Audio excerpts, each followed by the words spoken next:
பிரியமானவர்களே, இயேசு கிறிஸ்துவின் நாமத்தில் உங்கள் யாவருக்கும் உயிர்த்தெழுந்த இயேசுவின் நாமத்தில் ஈஸ்டர் தின வாழ்த்துக்களை நான் சொல்லிக் கொள்கிறேன். மரித்த இயேசு உயிரோடு கூட இருக்கிறார். மரணத்தை ஜெயித்தவர், பாதாளத்தை வென்றவர், பிசாசின் வல்லமைகளை உரிந்து கொண்டு அவன் மீது ஜெயம் எடுத்தவர். அவர் இன்றைக்கு உங்களோடு கூட பேசி உங்களை ஆசீர்வதிப்பதற்காகவும் உங்கள் ஜெபத்திற்கு பதில் கொடுப்பதற்காகவும் உங்கள் வீட்டில் உங்கள் பக்கத்தில் நீங்கள் எங்கே இருக்கீங்களோ அங்கே அவர் பிரசன்னமாகி இருக்கிறார். அவர் மூலமாக இன்றைக்கு ஒரு அற்புதம் உங்களுக்கு நடக்கப் போகிறது. அவர் உயிரோடு கூட இருக்கிறதை உங்கள் வாழ்க்கையில் இன்றைக்கு அவர் நிரூபிக்க போகிறார். நீங்கள் விசுவாசத்தோடு இன்றைக்கு ஜெபிக்கிற காரியத்தில் அற்புதம் நடப்பதை காண்பீர்கள். இந்த நாளில் உங்களை பார்ப்பது, உங்களோட சேர்ந்து ஜெபிப்பது எனக்கு அதிக சந்தோஷம். சரி, இந்த நாளில் நான் நேற்றுக்கு சொன்ன மாதிரி குடும்பங்களுக்காக விசேஷமாய் ஜெபிக்க போகிறோம். நாம் வாலிபர்களுக்காக ஜெபித்தோம், சிறு பிள்ளைகளுக்காக பிள்ளைகள் வந்து அழகாய் ஜெபித்திருக்கிறார்கள். நாம் எல்லாரும் இணைந்து ஜெபிக்கிறதுனால இந்த ஜெபம் ரொம்ப வல்லமை உள்ளதாக இருக்கிறது. இந்த நாளிலே நாம் குடும்பங்களுக்காக விசேஷமாக ஜெபிக்க போகிறோம். உங்கள் வீட்டில் இருக்கிற எல்லோரும் வந்திருக்கிறாங்களா பாருங்கள். குடும்பத்தில் எல்லோரும் குட்டி பிள்ளைகள், நீங்கள் தான் ரொம்ப உற்சாகமாக முதல்ல வந்துடுறீங்க. வீட்டில் இருக்கிற எல்லாரையும் கூப்பிடுங்க, வாங்க வாங்க நம்ம ஜெபிக்கலான்னு சொல்லி இன்றைக்கு உங்கள் குடும்பம், உங்கள் ஃபேமிலி, அதுக்காக முக்கியமாக ஜெபிக்க போகிறோம். குடும்பங்களில் ஒரு எழுப்புதல் உண்டாக வேண்டும். சாத்தான் குடும்பங்களை அவன் குறிவைத்து தாக்கி கொண்டிருக்கிறான். 2003 வருஷம் என்று நினைக்கிறேன். ஒரு நாள் தேவ சமூகத்தில் காத்திருந்த போது ஆண்டவர் தெளிவாய் ஒரு காரியத்தை எனக்கு பேசினார். குடும்பங்களுக்காக குறிப்பாக நீங்கள் கவனம் செலுத்தி ஜெபிக்க வேண்டும் என்று பேசினார். அப்போ ஆண்டவருடைய சமூகத்தில் அதை குறித்து நான் விசாரித்த போது சொன்னார், சாத்தான் வந்து குடும்பங்களை குறிவைத்து தாக்கி குடும்பங்களை உடைக்கவும், சமாதானத்தை கெடுக்கவும், குடும்பங்களின் ஆசீர்வாதத்தை தடுக்கவும், குடும்பங்களை சின்னாபின்னமாக்கவும் இந்த கடைசி காலத்தில் பலமாய் கிரியை செய்ய திட்டம் வைத்திருக்கிறான். அதனால் குடும்பங்களுக்காக விசேஷமாய் ஜெபிக்க வேண்டும் என்று கட்டளையிட்டு என்னென்ன காரியத்துக்கு ஜெபிக்கணும், எப்படி ஜெபிக்க வேண்டும் என்பது முதற்கொண்டு ஆண்டவர் சொன்னார். அதனால் குடும்ப ஆசீர்வாத ஜெபத்திட்டம் ஆரம்பிக்கப்பட்டு குடும்ப ஜெபம் ஒவ்வொரு வீட்டிலையும் நடக்கணும். அவங்களுக்காக இயேசுடிக்கிறார் ஜெபக்குழுவில் தினந்தோறும் ஜெபிக்கணும்னு கட்டளையிட்டு நாங்கள் தினந்தோறும் ஜெபிக்கிறோம். இந்த ஜெபத்திட்டத்தில் 71,000 குடும்பங்கள் இணைந்து இருக்கிறாங்க. அவங்க வீடுகள் எல்லாம் குடும்ப ஜெபம் பண்ணுறாங்க. அவங்களுக்காக இங்கே ஜெபிக்கிறோம். ஏன் செய்து சொல்லுகிறேன் என்றால், ஆண்டவர் குடும்பத்தின் மீது அதிக அக்கறை உள்ள தேவன். சாத்தான் குடும்பங்களை குறிவைத்து தாக்கி கொண்டிருக்கிறான். இந்த கடைசி காலத்தில் குடும்பங்களில் எழுப்புதல் உண்டாக வேண்டும். ஒரு குடும்பத்தில் எழுப்புதல் உண்டான என்ன நடக்கும்? இன்றைக்கு சாட்சியிலே நீங்கள் பார்க்க போகிறீங்க அருமையான ஒரு குடும்பத்தை குறித்து. அப்போ குடும்பங்கள் ஆவியான ஒரு கிரியை செய்து எழுப்புதல் உண்டாக்கும் போது குடும்பங்களுக்குள்ள ஒரு பெரிய மாற்றம் உண்டாகும். அதனால தான் சாத்தான குடும்பங்களை குறிவைத்து தாக்கி கொண்டிருக்கிறான். அதனால் குடும்பங்களை ஃபோக்கஸ் பண்ணி ஜெபிக்கணும். உங்கள் வீட்டில் கூட ரட்சிக்கப்படாமல் யாராவது இருக்கலாம். உங்கள் கணவர், உங்களுடைய பிள்ளைகள் அல்லது யாரோ ஒருவர் ரட்சிக்கப்படாதனால சமாதானம் இல்லை, போராட்டம், பல நெருக்கம். இன்றைக்கு கர்த்தர் ஜெயம் கொடுக்க போகிறார். உங்கள் வீட்டுக்குள்ள ஒரு மாற்றத்தை உண்டாக்க போகிறார். உங்களுடைய குடும்பத்துக்கு விரோதமாக எழும்பிக்கிற சத்துருடைய கிரியை அழிக்கப்பட போகிறது. அதற்காக இணைந்து ஜெபிக்க போகிறோம். நான் சாட்சிகளை கேட்டு நமக்காக ஜெபிக்க போகிறேன்ல. ஆண்டவருடைய சமூகத்தில் நிறைய பேர் இன்றைக்கி இயேசு எனக்கு ஒரு அற்புதம் செய்யணும் அப்படின்னு காத்திருக்கிறீங்களா? இன்றைக்கி இயேசு உயிர்த்தெழுந்த நாளை நினைவு கூறுகிற ஒரு நேரம் இது. அதனால் உயிர்த்தெழுந்த அவருடைய வல்லமை உங்களை தொடப்போகிறது, உங்களை மறுரூபமாக்க போகிறது. உங்களுடைய வியாதிப்பட்ட சரீரத்தை அவர் சுகமாக்கி புது சரீரமாய் மாற்றி விடுவார்.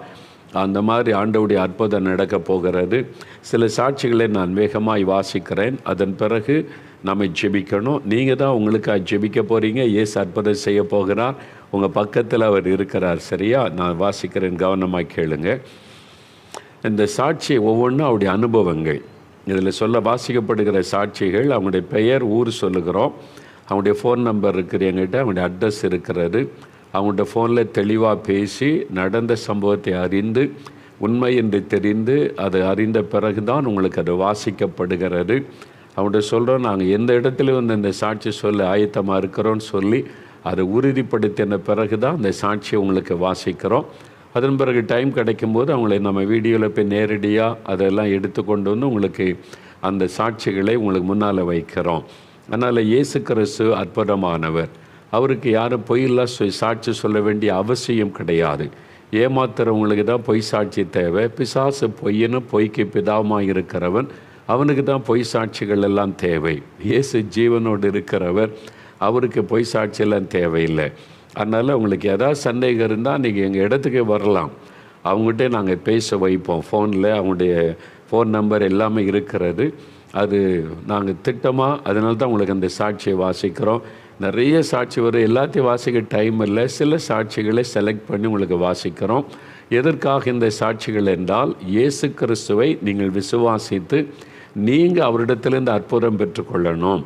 உங்களுக்கும் ஒரு அற்புதம் செய்வார், உங்கள் ஜெபத்தையும் கேட்பார் என்பதை நீங்கள் விசுவாசித்து ஜெபித்து பெற்றுக்கொள்ள தான் இந்த சாட்சி வாசிக்கப்படுகிறது. சரியா? அவர் இன்றைக்கு உயிரோடு இருக்கிறார் என்பதற்கு இந்த சாட்சிகள் பெரிய ஒரு ஆதாரம். இப்போ ஒரு சாட்சி சகோதரி ஏஞ்சல் ஜெனிதா கோயம்புத்தூர்லேருந்து எழுதியிருக்கிறாங்க. எனக்கு திருமணமாகி 11 வருடங்கள் கடந்தும் குழந்தை பாக்கியம் இல்லாமல் இருந்தேன். ஒருவேளை கற்பத்தின் கனிக்காக ஜெபிக்க நிறைய பேர் காத்திருக்கிறீங்க. இந்த சாட்சியை கேளுங்க. இன்றைக்கு ஆண்டவர் உங்களை ஆசீர்வதிக்க போகிறார். அடுத்த வருஷம் நீங்கள் இதே மாதிரி சாட்சி எழுதுவீங்க. விசுவாசிங்க. 11 வருஷம், எத்தனை வருஷம் ஆனாலும் இயேசுவால் உங்களை ஆசீர்வதிக்க முடியும். விசுவாசிங்க. குழந்தைக்காக எவ்வளவோ ட்ரீட்மெண்ட் எடுத்தும் கூட எங்களுக்கு குழந்தை பாக்கியம் கிடைக்கவில்லை. நான் பார்த்த மருத்துவர்கள் எல்லாரும் சொல்லி வைத்த மாதிரி ஒரு குறையும் உங்களுக்கு இல்லை என்று தான் சொல்வார்கள். ஆனாலும் எனக்கு குழந்தை பிறக்கவில்லை. சோர்ந்து போன மனநிலையில்தான் 2020ஆம் ஆண்டு சத்தியம் டிவியில் ஆரம்பிக்கப்பட்ட உங்களுடைய ஜெபிக்கலாமாக நிகழ்ச்சியை பார்க்க ஆரம்பித்தேன். நிகழ்ச்சியை பார்த்த பிறகுதான் மற்றவர்களுக்காகவும் தேசத்திற்காகவும் ஜெபிக்க வேண்டியது கிறிஸ்தவர்களின் கடமை என்பதை அறிந்து கொண்டேன். அதுவரை சுயநலமாக ஜெபித்து வந்த நான் அதன் பிறகு தேசத்திற்காக ஜெபிக்க ஆரம்பித்தேன்.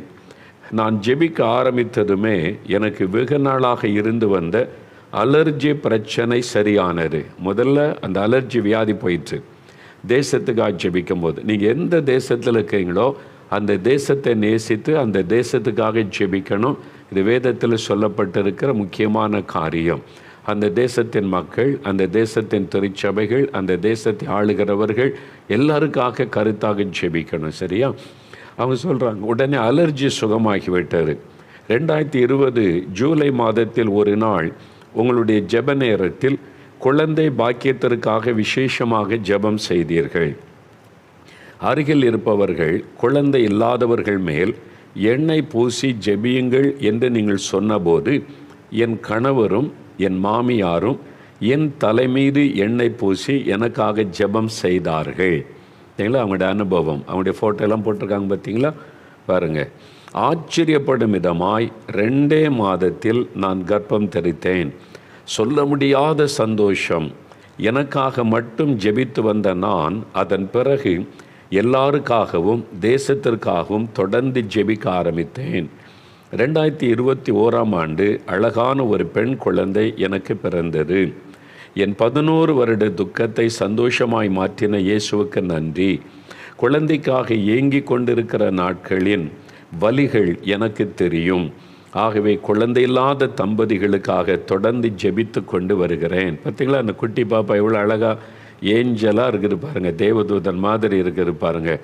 ஆண்டவர் பாருங்கள் 11 வருஷங்களுக்கு இந்த அழகான குழந்தையை அந்த குடும்பத்துக்கு தந்திருக்கிறார். காரணம் என்ன? அவங்க மற்றவங்களுக்காக ஜெபித்தாங்க. சுயநலமான ஜெபத்தை விட்டு நம்ம வெளியே வரணும்.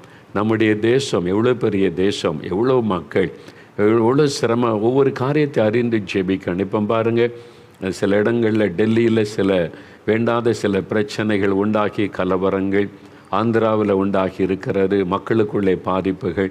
ஒரு சமாதான தேசத்தில் காணப்பட நம்ம ஜெபிக்கணுமா? இந்த மத கலவரம், ஜாதி கலவரம், மொழி கலவரம் எதுவுமே வராதபடி நம்ம கருத்தாக ஜெபிக்கணும். சாத்தான் எப்போன்னு பார்க்குறான்.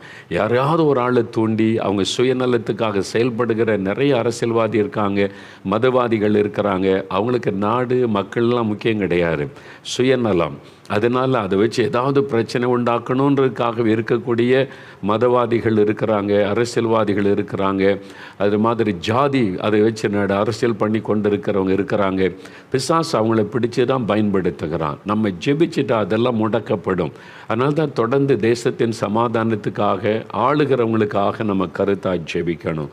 சரியா? ஆண்டவர் உங்களுக்கும் இதே மாதிரி தருவார். இன்றைக்கு இந்த கடைசி 5 நிமிஷம் ஜெபிக்க போகிறோம்ல, உங்கள் வீட்டில் இருக்கிறவங்க குழந்தை இல்லாத தம்பதிகள் இருந்தால் அவங்களுக்கு நீங்கள் கை வைத்து ஜெபிக்கணும். சரியா?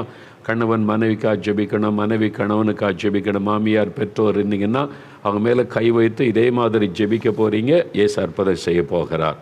அடுத்து ஒரு சாட்சி பாருங்களேன். 13 வருஷ வியாதி ஆண்டவர் எப்படி சுகமாக்கினார், ஏன் சுகமாக்கினார் அவங்க சொல்கிறாங்க பாருங்கள்.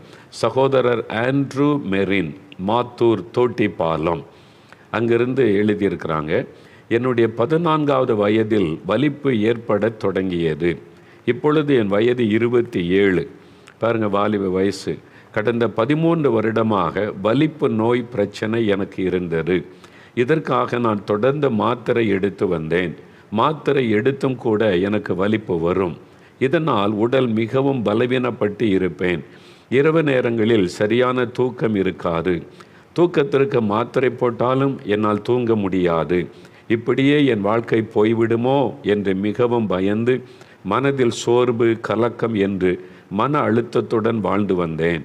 அதுவரை சினிமா பார்ப்பதில் ஆர்வம் காட்டி வந்த நான் ஜெபிக்கலாமாங்க நிகழ்ச்சியை பார்க்க ஆரம்பித்து சினிமா பார்ப்பதை விட்டுவிட்டேன். உங்கள் நிகழ்ச்சியை பார்த்த பிறகுதான் அதிகாலையில் எழுந்து தேசத்திற்காகவும் மற்றவர்களுக்காகவும் ஜெபிக்க ஆரம்பித்தேன். முதல்ல என்ன மாற்றம் வருது பாருங்கள். தேசத்துக்காக மற்றவர்களுக்காக அதிகாலையில் எழும்பி ஜெபம், இதை ஆண்டவர் எதிர்பார்ப்பார். விடியற்காலையில் எழும்பி ஒவ்வொரு கிறிஸ்தவ வீடுகளிலும் ஜெபசத்தை எழும்பணும். அத்தனை கிறிஸ்தவ வீடுகளில் அதிகாலையில் ஜெபசத்தை எழும்பினாலே சாத்தானால் இந்த நாட்டில் இருக்கவே முடியாது. எல்லாம் ஓஞ்சிரும், எல்லாம் அழிய ஆரம்பித்து விட்டார். பிசாசுடைய கிரியைகளெல்லாம் முடக்கப்பட ஆரம்பித்து விட்டார். ஜபத்தின் வல்லமை அது மாதிரி பாருங்கள், அவங்க ஜெபிக்க ஆரம்பிச்சிருக்கிறாங்க. 2022ஆம் ஆண்டு ஜனவரி மாதத்தில் ஒரு நாள் இரவில் ஒரு பிரகாசமான வெளிச்சம் நான் படுத்திருந்த அறையில் தெரிந்தது. அவனுடைய ரூமில் ஒரு தரிசன வெளிச்சம் அப்படியே தெரிகிறது. அதிலிருந்து எழும்பி பிரகாசி என்ற ஒரு வார்த்தை சத்தம் கேட்டது. அன்றே இயேசு என்னை தொட்டதை உணர்ந்தேன். பாருங்கள், ஆண்டவர் வெளிச்சமாக வந்து ஒரு வார்த்தையை சொல்லி தொட்டிருக்கிறார். அதன் பிறகு எனக்குள் நிறைய மாற்றங்கள். இரவு நேரத்தில் நான் நன்றாக தூங்குகிறேன். என் உடம்பில் இதுவரை இல்லாத அளவிற்கு பலமும் உற்சாகமும் காணப்படுகிறது. அதன் பிறகு வலிப்பு எனக்கு வரவே இல்லை. மாத்திரைகள் எடுப்பதையும் நிறுத்திவிட்டேன். இப்பொழுது தினமும் 2 மணி நேரத்திற்கு மேலாக ஜெபிக்கிறேன். அதான் இயேசு செய்கிற அற்புதம். எங்கேருந்து எங்கே கொண்டு வர்றார் பார்த்தீங்களா? இதான் மறுரூபமாக்கப்பட்ட நம்ம. This is revival. இதான் ஒரு தனிப்பட்ட மனிதனுக்குள்ளே எழுப்புதல். ஆண்டவர் தொடுகிறார், 2 மணி நேரம் ஜெபிக்கிறவராய் மாற்றுகிறார், வியாதிலிருந்து விடுதலை கொடுக்கிறார். நான் வேலை செய்கிற நேரம் தவிர்த்து சிறுவர் ஊழியமும் செய்து வருகிறார். பார்த்தீங்களா? இப்போ ஊழியம் செய்கிறார், வேலை செய்கிறார், ஊழியம் செய்கிறார். என்னோடு பேசி என்னை பலப்படுத்தி என் 13 வருட வியாதியை என்னிலிருந்து விலக்கி என்னை உற்சாகமான ஆவியினால் தாங்கி நடத்துகிற இயேசுவுக்கு என் வாழ்நாள் முழுவதும் நன்றி செலுத்துவேன். 13 வருட வலிப்பு வியாதிலிருந்து விடுதலை, அப்போ 2 மணி நேரம் ஜெபிக்கிற ஒரு அனுபவம், சுவிசேஷத்தை அறிவிக்க பிள்ளைகளுக்கு ஆண்டவருடைய வார்த்தையை அறிவிக்கும்படி பயன்படுத்துகிறார். ஆண்டவருக்கு நன்றி. பாருங்கள், அடுத்து பெயர் சொல்ல அது ஒரு சகோதரி கடலூர்லேருந்து ஒரு சகோதரி எழுதியிருக்கிறாங்க. இதை பாருங்களேன், இந்த செய்தி ஒரு அனுபவத்தை நிறைய குடும்பத்தில் உள்ளவங்க கவனிங்க. இது ஒரு அருமையான அனுபவத்தை இந்த சகோதரி எழுதியிருக்கிறாங்க. எனக்கு திருமணமாகி 11 வருடங்கள் ஆகிறது.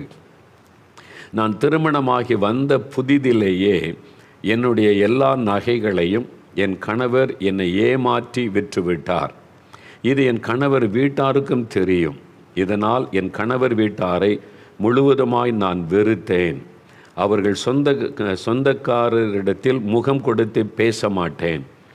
பாருங்கள், ஒரு பெண் திருமணமாகி வந்தால் வீட்டில் அவங்களுக்கு முடிஞ்ச நகையை போட்டு அதான் அந்த மகளுக்கு ஒரு சொத்துன்னு அனுப்புகிறாங்க. அது எதுக்கு? அந்த மகளுக்கு ஒரு ஆபத்து காலத்தில் உதவியாக இருக்கட்டும். சில குடும்பத்தில் இந்த பெண் நகை போட்டு வந்த உடனே கணவன் வீட்டார் அந்த நகையை பறித்து கொண்டு தெரியாமலே விற்று, இது ஒரு பெரிய பாவம். இந்த மாதிரி சில கணவன் வீட்டார் செய்கிற பாவம். அந்த மகளுடைய பெர்மிஷன் இல்லாமல் அந்த நகையை விற்க யாருக்கும் உரிமை கிடையாது. அது அவளுக்கு சொந்தம். அவங்க வீட்டார் போட்டு அனுப்பினது. கணவன் மனைவிக்குள்ளே ஒரு மனமாக ஜெபம் பண்ணி முடிவெடுத்தால் பிரச்சனை கிடையாது. ஒரு நன்மையான காரியத்துக்கு கொஞ்சம் செலவு பண்ணலாம் அப்படின்னு 2 பேர் ஒரு மனப்பட்டு ஜெபித்து முடிவெடுத்தால் சரி.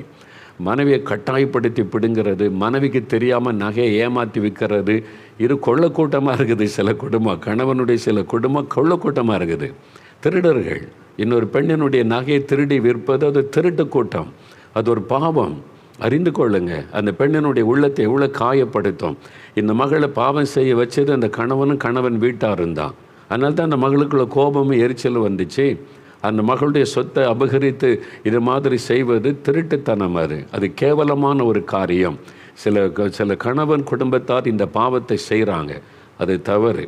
ஒரு கணவன் மனைவி 2 பேரும் சேர்ந்து முடிவெடுத்து ஒரு நகையை வச்சு ஒரு உதவி செய்கிறாங்கன்னா அது தனி காரியம். அவரை கட்டாயப்படுத்தி அடித்து பிடுங்கி அல்லது ஏமாற்றி நகையை விற்றுங்கிறது அது ஒரு திருடர் கூட்டமாக சில குடும்பம் இருக்குது. கிறிஸ்தவ குடும்பமே இப்படி இருக்கிறாங்க. அது பாருங்கள், ஒரு நாள் நரகத்தின் அக்கினிக்குள்ளே பிசாசு கொண்டு போயிடுவான். நீங்கள் அறிந்து கொள்ளுங்க. அதனால் பாருங்கள், அதனால் இந்த சகோதரிக்கு கணவன் மேலே வெறுப்பு, கணவன் வீட்டார் மேலே வெறுப்பு. ஏன்? இதுக்கு காரணம் அந்த கணவன் வீட்டார் தான். என் கணவர் மீது எப்பொழுதும் எனக்கு கோபமாக இருப்பேன். என் கணவருக்கு குடி பழக்கம் உண்டு. இதில் வேற குடிச்சிட்டு வீட்டுக்கு வந்தால் தகாத வார்த்தைகளால் அவரை திட்டுவேன். சில நேரம் கணவரை அடிக்கவும் செய்தேன். ஏன்னா அந்த மகளுக்கு வெறுப்பு வந்துட்டு, என்ன இது மாதிரி என்னை ஏமாற்றிட்டாங்களேன்னு சொல்லி. கடந்த 2 வாரங்களுக்கு முன்பாக வெள்ளிக்கிழமை மத்தியானம் ஒளிபரப்பாகும் இனிய இல்லறம் நிகழ்ச்சியை பார்த்தேன். வெள்ளிக்கிழமை தோறும் மத்தியானம் 1 மணிலேருந்து 2 மணி வரைக்கும் இனிய இல்லறம் என்ற ஒரு நிகழ்ச்சி வருது. கட்டாயம் பாருங்கள், குடும்பமாக பாருங்கள். அதில் உங்கள் குடும்பத்துக்காக தொடர்ச்சியாக ஜெபம் நடக்கும். அதில் நல்ல ட்ராமாலாம் இருக்குது. நல்ல நீங்கள் பார்க்கலாம், ரியலாக உங்களுடைய லைஃப்பில் நடக்கிறது. அந்த பெண்களுக்காக, அது குடும்பத்துக்கான ஒரு நிகழ்ச்சி, எல்லாருமே பார்க்கலாம். இனிய நிகழ்ச்சியை பார்த்தேன். அதில் பெண்கள் வைராக்கியம் பாராட்டக்கூடாது, யாரிடத்திலும் வெறுப்பையும் பகையையும் வைத்திருக்கக்கூடாது, கணவர் வீட்டாரை மதிக்க வேண்டும் போன்ற காரியங்களை சொல்லி அதற்காக சகோதரிகள் ஜெபிக்கவும் செய்தார்கள். அதை கேட்டு நானும் என்னை இயேசுவினிடத்தில் என்னுடைய எல்லா குணங்களையும் ஒப்பு கொடுத்து ஜெபம் செய்தேன். பாருங்கள், அந்த மகள் பாதிக்கப்பட்டிருந்தாலும் தன்னை ஒப்பு கொடுத்து ஆண்டவரிடத்தில் ஜெபிக்கிறாங்க. இப்பொழுது என் கணவர் குடித்து வருகிறார், ஆனால் நான் அவரை திட்டுவது இல்லை, அடிப்பது இல்லை, சண்டை போடுவது இல்லை. அவரை வெறுக்காமல் அவருக்காக ஜெபித்து வருகிறேன். அவரும் சீக்கிரத்தில் மனமாறி குடியை விட்டு விடுவார் என்று இயேசுவுக்குள் விசுவாசிக்கிறேன். இனிய இல்லறம் நிகழ்ச்சியின் மூலமாக என்னுடைய குணநலங்களை மாற்றின இயேசுவுக்கு நன்றி. ஒரு மகளுக்குள்ளே எழுப்புதல், இதான் எழுப்புதல். அவருடைய சுபாவத்தை கர்த்தர் மாற்றி மறுரூபப்படுத்தி விட்டார். கோபம், எரிச்சல் கணவர் மேலே, அந்த வீட்டார் மேலே, இப்போ ஆண்டவர் அவங்கள அன்பு காட்ட, அவங்கள மன்னிச்சு அன்பு காட்டி ஜெபிக்கிறவங்களாம் கர்த்தர் மாற்றிட்டார். அந்த குணத்தை மாற்றுறார். பார்த்தீங்களா? கோபம், எரிச்சல், காயப்படுத்துகிற மாதிரி பேசுகிறது, கணவனை திட்டுறது, அந்த வீட்டாரை திட்டுறது, அந்த சுபாவத்தெல்லாம் மாற்றிட்டார். பாருங்கள், இன்றைக்கி உங்களுக்கு அந்த மாதிரி ஒரு அற்புதம் தேவை. சகோதரி, சகோதரனே, உங்களுக்கு இந்த மாதிரி ஒரு அற்புதம் தேவை. உங்களுடைய குணங்கள் மாறணும். அந்த கோபம், எரிச்சல், இது மாதிரி மற்றவர்களை காயப்படுத்துவது ஆண்டவரிடத்தில் ஒப்பு கொடுங்க. ஆண்டவர் மாற்றிடுவார். கட்டாயம் அவருடைய கணவர் ரட்சிக்கப்படுவார். சகோதரி, உங்களுடைய கணவர் ரட்சிக்கப்படுவார். நீங்கள் குடும்பமாக சாட்சியாக சந்தோஷமாக இருப்பீங்க. கர்த்தர் ஆசீர்வதிப்பார். அடுத்து ஒரு சாட்சி பாருங்கள். ஒரு 40 வருஷ வியாதி, 40 இயர்ஸ் வியாதியிலிருந்து இயேசு விடுதலை கொடுத்த ஒரு அற்புதமான சாட்சியை சகோதரி ஜான்சி, திருநெல்வேலி, அங்கிருந்து எழுதியிருக்கிறாங்க. என்னுடைய அம்மாவிற்கு 40 வருடமாக வலது காதில் ஷீழ் வடிந்து கொண்டே இருந்தது. அதில் நாற்றம் எடுக்கும். பஞ்சை வைத்து அடைத்திருப்பார்கள். இதனால் நாம் பேசுவது அவர்களுக்கு தெளிவாக கேட்காது. கடந்த 3 வருடமாக இடது காதிலும் ஷீழ் வடிய தொடங்கிவிட்டது. இதனால் மிகவும் பாதிப்புக்கு உள்ளானார்கள். படுத்தால் கூட தலையணை நனைந்து விடும் அளவிற்கு ஷீழ் வடிதல் இருந்ததால் அவர்களுக்கு படுக்க கூட பிடிக்காது. பார்க்கவே பரிதாபமாகத்தான் இருக்கும். இவ்வளோ கஷ்டம் இல்லை? 40 வருஷம். அப்போ எத்தனை டாக்டர்கிட்ட போயிருப்பாங்க, எத்தனை மருத்துவர்கிட்ட போயிருப்பாங்க, ஒன்றில் பிரயோஜனம் இல்லை. 2 காதலுமே ஷீழ்வடிந்தால் 40 இயர்ஸ், எவ்வளோ ஒரு நரக வேதனை இல்லை. அந்த தாயாருடைய நிலைமை யோசித்து பாருங்கள், எவ்வளோ ஒரு பாரமான ஒரு காரியம். பார்க்கவே பரிதாபமாக இருக்கும். இந்த சூழ்நிலையில் கடந்த டிசம்பர் மாதம் உங்களுடைய ஜெபிக்கலாமாக நிகழ்ச்சியை குடும்பமாக பார்த்து கொண்டிருந்தோம். இயேசுவை தேடி நீங்கள் எங்கும் வர வேண்டாம், நீங்கள் இருக்கும் இடத்திலேயே இயேசு என்று நம் விசுவாசத்தோடு கூப்பிட்டாலே போதும், இயேசு உங்களை தேடி வருவார் என்று சொன்னீர்கள். மேலும் வியாதிப்பட்டவர்கள் மீது அருகில் இருப்பவர்கள் விசுவாசத்தோடு கை வைத்து ஜெபியுங்கள் என்று நீங்கள் சொன்னீர்கள். நீங்கள் சொன்ன நேரத்திலேயே என் அக்காவினுடைய மகள்கள் 2 பேரும் என் அம்மாவின் காது மீது கை வைத்து ஜெபித்தார்கள். பாருங்க, பேர பிள்ளைங்க பாட்டிக்காக காதில் கை வைத்து ஜெபிச்சாங்க. பெரிய ஆச்சரியம், மறுநாளில் இருந்து 2 காதிலும் ஷீழ் வடிவது இல்லை. காதும் இப்பொழுது சுத்தமாக இருக்கிறது, நாற்றமும் இல்லை. 40 வருடமாயிருந்த பிரச்சனைக்கு விசுவாசத்தோடு ஜெபித்த பேத்திகளின் ஜெபத்தை கேட்டு நிரந்தரமான சுகத்தை கொடுத்த இயேசுவுக்கு நன்றி. சரிங்களா? பேத்திமார் ஜெபிக்கிறாங்க, பிள்ளைகள், குட்டி பிள்ளைகள். நீங்கள் கை வைத்து ஜெபிச்சா இயேசு அற்புதம் செஞ்சிருவார். விசுவாசத்தோடு ஜெபிக்கணும். ஏசப்பா, என் ஜெபத்தை கேட்குறீங்க, நீங்கள் தொடுங்க, அப்படி ஜெபிச்சிங்கன்னா அற்புதம் நடந்துடும். பாருங்கள் எவ்வளோ பெரிய அற்புதம். 40 வருஷ வியாதிங்க, மருத்துவத்தால் குணமாக்க முடியாத வியாதிங்க. 2 பிள்ளைகள் கை வைத்து ஜெபிக்கிறாங்க, சின்ன பிள்ளைங்க, சுகம். அடுத்த நாளில் இருந்த மாற்றம், அற்புதமான சுகம் கொடுத்த இயேசுவுக்கு நன்றி. இப்போ உங்கள் வீட்டில் கூட உங்கள் பாட்டியோ அப்பாவோ அம்மாவோ வியாதிப்பட்டிருந்தால் நீங்கள் தான் ஜெபிக்க போகிறீங்க. இயேசு உங்களுடைய உங்கள் கையை வைக்கும் போது இயேசு தொடுவார், உங்களுடைய விசுவாசத்தை கனப்படுத்துவார். சரியா? அதுதான் இயேசு. இன்னொரு சாட்சி பாருங்கள். சகோதரி ஜெசிகலா களக்காட்டில் இருந்து எழுதியிருக்கிறாங்க. இந்த சாட்சி நல்ல கவனமாக கேளுங்க. எனக்கு கடந்த 10 வருடமாக ஒரு மன போராட்டம் இருந்து கொண்டே இருந்தது. எதிலுமே எனக்கு சமாதானமும் சாந்த குணமும் என்னிடத்தில் இல்லை. என் குறைகள் எனக்கு தெரிந்தாலும் கூட அதை சரி செய்து கொள்ள எனக்கு முடியவில்லை. எல்லாரிடத்திலும் எப்பொழுதும் சண்டைக்கு நிற்பேன். என் பிள்ளைகளையும் கோபத்துடன் நடத்துவேன். என் கணவரிடமும் எனக்கு கோபம் வரும். அவர் ஒரு வார்த்தை பேசினால் நான் 100 வார்த்தை பேசி அவருக்கு பதில் கொடுத்தால்தான் எனக்கு நிம்மதியாக இருக்கும். யாரிடத்தில் பேசினாலும் ஒரு கோப குரலிலேயே பேசுவேன். பார்த்தீங்களா? சிலருக்கு அந்த சுபாவம் இருக்கும். பார்த்தீங்களா? கோபம், அப்படி எரிச்சல், முகத்தில் கடுன்னு அதான் பேசுவாங்க. ஒன்று பேசுனா 100 வார்த்தை பேசுகிறது. இது பாருங்கள், இந்த மாதிரி சுபாவத்தில் இந்த மகள் அவங்க வெளிப்படையாக எழுதியிருக்காங்க. என்ன நடந்ததுன்னு கவனம் பாருங்கள். ஒரு சின்ன வார்த்தை என் மாமியார் சொல்லிவிட்டாலும் சண்டைக்கு போய்விடுவேன். ஜெபிக்கலாமாக நிகழ்ச்சியை நானும் பார்க்க ஆரம்பித்தேன். சின்ன பிள்ளைகள் ஜெபித்து நடைபெற்ற அற்புதங்களை சாட்சியின் மூலமாக நான் கேட்டேன். கடந்த மார்ச் மாதம் அற்புத பெருவிழா நிகழ்ச்சியின் போது என் மகளிடம் எனக்காக ஜெபிக்க கேட்டுக்கொண்டேன். ஒரு தாய் தன் மகக்கிட்ட, சின்ன பிள்ளைகிட்ட, எனக்காக ஜெபம் பண்ணு. இல்லை, எவ்வளோ தன்னை தாழ்த்தி. அப்போ அவங்களுக்கு ஒரு விடுதலை வேணும். அவங்களுக்கு தெரியுது தப்பு, நான் இந்த மாதிரி சண்டை போடுறேன், பேசுகிறேன், எரிச்சல் பட்டு மற்றவங்களை காயப்படுத்துகிற தப்புன்னு தெரியுது. ஆனால் அது அவங்களுக்கு ஒரு விடுதலை இல்லை. அப்போ மகக்கிட்ட சொல்ல, எனக்காக அம்மாவுக்காக ஜெபம் பண்ணு, ஜெபிக்க கேட்டேன். அவளும் ஜெப நேரத்தில் என் தலை மீது கை வைத்து எனக்காக ஜெபித்தாள். இந்த பிள்ளை ஜெபம் பண்ணியிருக்கு பாருங்க, கை வைத்து தாய்க்காக. என் மகள் கை வைத்து ஜெபிக்கும்போது என் நெற்றி பகுதியில் ஜில்லென்று நான் உணர்ந்தேன். ஒரு பிரசன்னம் அப்படியே அவங்க மேலே இறங்குது. அந்த நேரம் என்னிடத்திலிருந்து ஏதோ ஒன்று பிரிந்து செல்வது போன்று உணர்ந்தேன். அந்த மகள், குட்டி மகள் ஜெபிக்கும்போது ஒரு பிரசன்னம் இறங்குது. ஒன்று இதை விட்டு வெளியேறி போகுது. அந்த ஆவி, அந்த எரிச்சலின் ஆவி, அது ஒரு ஆவி, சமாதானத்தை கெடுக்கிற ஆவி. சிலருக்குள்ளே நுழைஞ்சிரும். அது நுழைஞ்சி சமாதானத்தை கெடுக்கும்படி எரிச்சல், கோபத்தை உண்டாக்கிக்கிட்டே இருக்கும். இந்த உங்களுடைய வாழ்க்கையில் ரொம்ப நாளாக இருந்திருக்குது பாருங்களேன். 10 வருடமாக இருந்திருக்கு, 10 இயர்ஸுக்கு மேலே.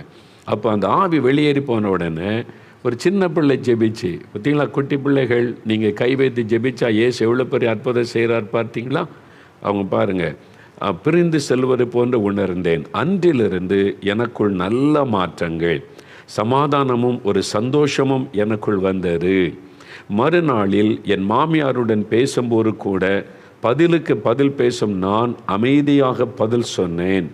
தேவன் விரும்புகிற சாந்த குணம் எனக்குள் வந்ததை உணர்ந்தேன். 10 வருடமாய் நான் வாழ்ந்த சமாதானமில்லாத வாழ்க்கைக்கு ஒரு முற்றுப்புள்ளி வைத்து எனக்குள் ஒரு சாந்த குணத்தை கொடுத்து அனைவரிடத்திலும் சமாதானமாய் இருக்க செய்கிற இயேசுவுக்கு ஸ்தோத்திரம். இல்லை, இயேசு கிறிஸ்து சுபாவத்தை மாற்றுகிறவர். சுபாவத்தை, இந்த குணத்தை மாற்றி சாந்தமாக அமைதியாக மாற்றி கொடுக்கிறவர். இந்த குட்டி பிள்ளை ஜெபிச்சதுனால தாய்க்குள்ள மாற்றம். நீங்களும் உங்களை தாழ்த்தி உங்களுடைய பிள்ளைகளை ஜெபிக்க சொல்லுங்கள். என்கிட்ட இந்த மாதிரி இருக்குது, என்னை மாற்றிக்கொள்ள முடியல, ஜெபம் பண்ணுங்க. தப்பே கிடையாது. உங்களை தாழ்த்தி ஜெபிக்கும் போது, பிள்ளைகள் ஜெபிக்கும் போது அற்புதம். அது மாதிரி ஒருவருக்காக ஒரு ஜெபிக்கணும். அதான் ஆண்டவர் சொன்ன வார்த்தை. சரியா? இப்போது இந்த சாட்சிகளெல்லாம் கேட்டிங்கல்ல, நம்ம ஜெபிக்கிறதுக்கு முன்னால் இன்னும் 2 சாட்சியை வீடியோவில் பார்க்க போகிறீங்க. 2 அற்புதமான சாட்சி. ஒன்று, 50 வருஷ வியாதியை இயேசு குணமாக்கி இருக்கிறார். 50 இயர்ஸ், 50 வருஷம் யோசித்து பாருங்க. 50 வருஷ வியாதி இயேசு குணமாக்கி இருக்கிறார். அவங்க சாட்சி சொல்ல போகிறாங்க, கேளுங்க. 2வது, 38 வருஷம் குடிப்பழக்கங்க. ரொம்ப பக்தி, கடவுள் பக்தி. நான் சொல்கிறேன் பார்த்தேன். அதனால தான் கடவுள் பக்தி முக்கியம் கிடையாது, கடவுள் பயம் முக்கியம். இன்றைக்கி நம்ம நாட்டில் பக்தி இருக்குது. எனக்கு லஞ்சம் வாங்குறவனும் பக்தியாக சாமி கும்பிட்றான், கொலை பண்ணுறவனும் பக்தியாக சாமி கும்பிட்றான், குடிகாரனும் பக்தியாக சாமி கும்பிட்றான், நாட்டை கொள்ளையடிக்கிறவனும் பக்தியாக சாமி கோயிலாக அலைகிறாங்க. பக்திங்களா? நாட்டை கொள்ளையடிக்கிறது, திருடுறது, ரவுடிசம் பண்ணுறது எல்லாம் அநியாயம் பண்ணிவிட்டு பக்தி சாமி கும்பிடுவாங்க. அதில் பிரயோஜனம் கிடையாது. கடவுள் பக்தி அல்ல, கடவுள் பயம் வரணும். இது பாவம், இது தப்பு, இது செய்யக்கூடாது, லஞ்சம் வாங்கக்கூடாது, ஊழல் பண்ணக்கூடாது, அடுத்தவங்கள ரவுடிசம் பண்ணி அதட்டக்கூடாது, மற்றவங்க சொத்தை அபகரிக்கக்கூடாது, பரிசுத்தமாக வாழனா தான் கடவுள் பயம். நம்ம நாட்டில் கடவுள் பக்தி இருக்குது, கடவுள் பயம் இல்லை. நிறைய பேர் பக்தியை அதை செய்கிறேன் இதை செய்கிறேன் நடந்து போகிறேன், ஆனால் குடிச்சிக்கிட்டே தான் இருப்பாங்க. பீடியை விட முடியாது, கொடியை விட முடியாது. அப்படிப்பட்ட ஒருத்தர் 38 வருஷம் பக்தியாக இருந்தார், குடிகாரனாக இருந்தார். ஆனால் இயேசுன்ற ஒரு ரட்சகர் வந்தவனை எப்படி மாற்றியிருக்கார், அந்த குடும்பத்துக்குள்ளே எழுப்புதல் இன்றைக்கி நீங்கள் பார்க்க போகிறீங்க. ஒரு இயேசு வந்துட்டு ஒரு குடும்பம் எப்படி மாறும், அந்த குடும்பத்தில் எவ்வளோ சந்தோஷம். உங்கள் வீட்டில் ஒருவர் ஜெபிக்க ஆரம்பித்தா குடும்பத்தில் எழுப்புதல் வந்துடும். அந்த 2 சாட்சியை நீங்கள் பார்க்க போகிறீங்க. அப்புறம் 5 நிமிடம் ஜெபிக்க போகிற. சரியா கவனிங்க. பாசு ஒரு குடும்பத்துக்குள்ளே வரும்போது எவ்வளோ பெரிய மாற்றம். 38 வருஷம் குடிப்பழக்கம், எத்தனையோ பழக்கங்கள், பக்தி, தெய்வத்தை தேடுற பழக்கம், விரதம் எல்லாம் இருந்தோம், போகலையே. ஆனால் இயேசுன்ற ரட்சகர் வந்த உடனே விடுதலை கொடுத்துட்டார். அவர் என்ன கேட்டார்? என்னால் விட முடியலப்பா, ஏசப்பா விடுதலை கொடுங்க. அவ்வளோதான் ஜெபம். நீ 4 மாடிக்கு நடந்து வா சொன்னாரா இயேசு? உனக்காக சிலுவையில் நான் எல்லாம் பாடுபட்டு முடிச்சிட்டேன். இனி நீ உன்னை வருத்த தேவையில்லை, உன்னை காயப்படுத்த தேவையில்லை. நீ விசுவாசித்தா போதும், அவ்வளோதான். அந்த விசுவாசம் எவ்வளோ பெரிய விடுதலை. அது மாத்திரமா பாருங்கள், அந்த ஐயா பாருங்கள் எவ்வளோ சிம்பிளாக சொன்னாங்க. இப்போ அவங்க மக சாட்சி சொல்கிறான், 1 வருஷத்துக்கு மேலே ஆச்சு. தினம் காலையில் எழுப்பி முழங்கால் நின்று மற்றவங்களுக்காக ஜெபிக்கிறாங்க. ராத்திரியில் 1 மணி நேரம் ஜெபிக்கிறாங்க. ஒரு தாயார் இயேசுவை ஏற்றுக்கொண்டு ஜெபித்து முழு குடும்பமும் இன்றைக்கி ரட்சிப்பின் சந்தோஷம். பக்கத்து வீட்டில் உள்ளவங்க தற்கொலை பண்ணி செத்துருன்னு இருந்தாங்க. ஆண்டவர் அவங்கள அந்த தற்கொலையிலேருந்து காப்பாற்றின இயேசுவின் நற்செய்தி. இதாங்க சுவிசேஷம். இதில் மதம் எங்கேருந்து வந்துச்சு? யாரும் மதத்தை பற்றி பேசுகிறது இல்லை, யாரையும் மதம் மாறுங்கன்னு சொல்கிறது இல்லை. அது ஒரு சில சின்ன குரூப் உட்காந்துட்டு பிழைப்பு நடத்துகிறாங்க மதத்தை வச்சு. அவங்க தான் மரம் மாற்றுறாங்க. நான் மதத்தை பற்றி பேசுகிறது இல்லை. எனக்கு மாறுவதில் நம்பிக்கை கிடையாது. அதனால் மதத்தை பற்றி இல்லை, இயேசு என்கிற ரட்சகர். நீங்கள் நம்புகிற கடவுள் உங்களுக்காக என்ன செய்தார்? உங்களுக்காக மரித்தாரா? உங்களுடைய சாப பாவங்களை சுமந்தாரா? உங்களுக்கு ஒரு விடுதலை கொடுத்திருக்கிறாரா? யோசித்து பாருங்கள். அதனால் இந்த இயேசு என்கிற ஆண்டவர், இயேசுவே உதவி செய்ய, அந்த பெயரை சொல்லி கூப்பிட்டு பாருங்கள்.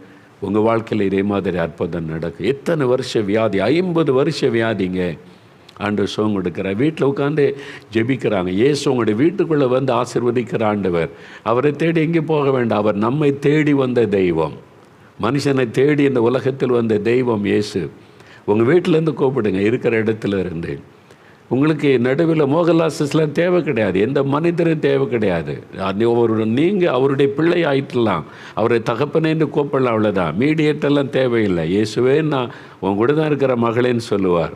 அதான் இயேசு உங்களுக்கு அற்புதம் செய்வார். இன்றைக்கு இப்போ ஜெபிக்கிறீங்களா பாருங்கள், குட்டி பிள்ளைகள் ஜெபம் பண்ணி தாயினுடைய சுபாவத்தை மாற்றுகிறார், வியாதிலிருந்து விடுதலை கொடுக்கிறார். குட்டி பிள்ளைகள் ஜெபம் பண்ணி 40 வருஷ வியாதியை மாற்றிட்டார் ஆண்டவர். நீங்கள் இப்போ ஜெபிக்க போகிறீங்க. 5 நிமிஷம் தான் டைம்.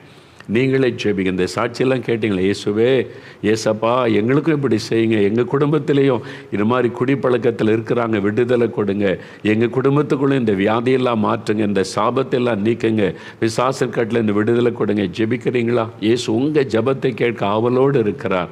சின்ன குட்டி பிள்ளைகள் ஜெபித்தாலும் அவர் பதில் தருவார். அதனால் இப்போ நீங்கள் ஜெபிக்கலாம். முடிந்தால் முழங்கால் படியிட்டு, அதாவது இயேசுக்கு முன்னால் தாழ்த்துவதற்கு அடையாளம் தான் முழங்கால் படியிடுவது. முடிந்த அப்படியே முழங்கால் படியிடுங்க. இயேசுக்கு முன்னால் உங்களை தாழ்த்தி, இயேசுவே உமக்கு முன்னால் நான் என்னை தாழ்த்துறேன், என் குடும்பத்தில் எனக்கு ஒரு அற்புதம் நடக்கணும், எனக்கு ஒரு விடுதலை வேணும், இந்த பாவத்தில் இந்த விடுதலை வேணும்னா இருதயத்தில் கை வைத்து, இயேசுவா எனக்கு விடுதலை, இந்த குடியை விட முடியல. அந்த ஐயா ஜெபிச்ச மாதிரி ஜெபம் பண்ணுங்க. அவ்வளோதான். ஏசப்பா என்னால் விட முடியல, இந்த பாவத்திலிருந்து விடுதலை கொடுங்க, எங்கள் வீட்டுக்குள்ளே நிம்மதி தாங்க, இந்த வியாதியை மாற்றுங்க, கற்பத்தின் கண்ணி, இந்த கற்பத்தின் ஆசீர்வாதம் கொடுங்க.